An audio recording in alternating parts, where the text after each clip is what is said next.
আমি একজন মানবতার রাজনীতির ধারক হিসেবে বলছি, বর্তমান সমাজ কাঠামো, রাষ্ট্র কাঠামো মানুষের পক্ষে নেই, মানুষের কল্যাণে নেই। বিগত স্বৈর সরকার এর সময়ে যা কিছু সংঘটিত হয়েছে, খুন, জুলুম, বর্বরতা, বর্তমান সময়ে ঠিক তা, এমনকি কিছু কিছু ক্ষেত্রে এর চেয়ে বেশি কিছু ঘটছে। আপনারা যদি আমরা পেছনের দিকে যাই, যে সাগর রুনি এই সাংবাদিক দম্পতির যে হত্যাকাণ্ড, নির্মমভাবে তাদেরকে হত্যা করা হয়, তাদের অপরাধ কি ছিল? তারা সত্য প্রকাশ করতে চেয়েছে, তাদের প্রকাশনায় সত্য প্রকাশিত হয়েছে, এটাই তাদের অপরাধ। এই নির্মমভাবে হত্যাকাণ্ডের পরেও এত বছর হয়ে গেল, এখনো পর্যন্ত আমরা তার সুষ্ঠু তদন্তের সাথে সুষ্ঠু বিচার আমরা এখনো দেখতে পাইনি। বর্তমানে আমরা দেখতে পাচ্ছি প্রতিনিয়ত খুন, জুলুম, বর্বরতার শিকার হচ্ছে জনতা। গত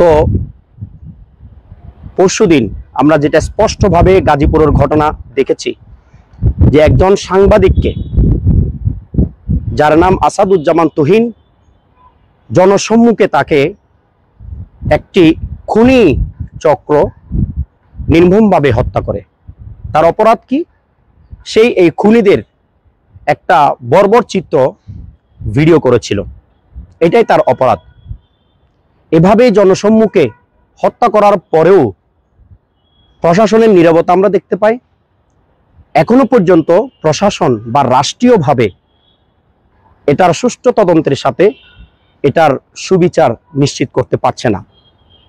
প্রিয় বন্ধুরা, রাষ্ট্র ব্যবস্থা যদি মানবতার না হয়, মানুষের কল্যাণে না হয়, তাহলে সেই রাষ্ট্র ব্যবস্থার মাধ্যমে কখনো মানুষের স্বাধীনতা, জীবনের নিরাপত্তা ফিরে আসবে না।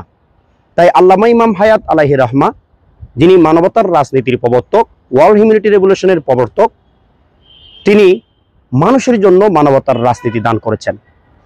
একজন মানুষ হিসেবে মানবতার রাজনীতির মাধ্যমে যদি মানবতার সমাজ, রাষ্ট্র, বিশ্ব কাঠামো আমরা তৈরি করতে পারি, তাহলে একমাত্র এই খুন, জুলুম, বর্বরতা থেকে মুক্তি সম্ভব।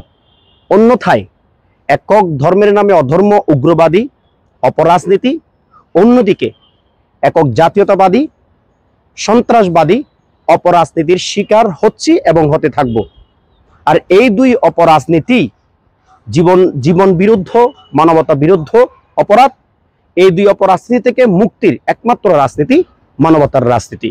আসুন, মানবিক মানুষ হিসেবে, মানবতায় বিশ্বাসী মানুষ হিসেবে, আমরা যেই ধর্মের হই না কেন, আমরা যে বিশ্বাসী হই না কেন, আমরা মানুষ হিসেবে সকল মানুষের কল্যাণে মানবতার রাজনীতির মাধ্যমে মানবতার রাষ্ট্র গঠন করি এবং প্রত্যেকের জীবনের স্বাধীনতা, জীবনের নিরাপত্তা নিশ্চিত করি। ধন্যবাদ।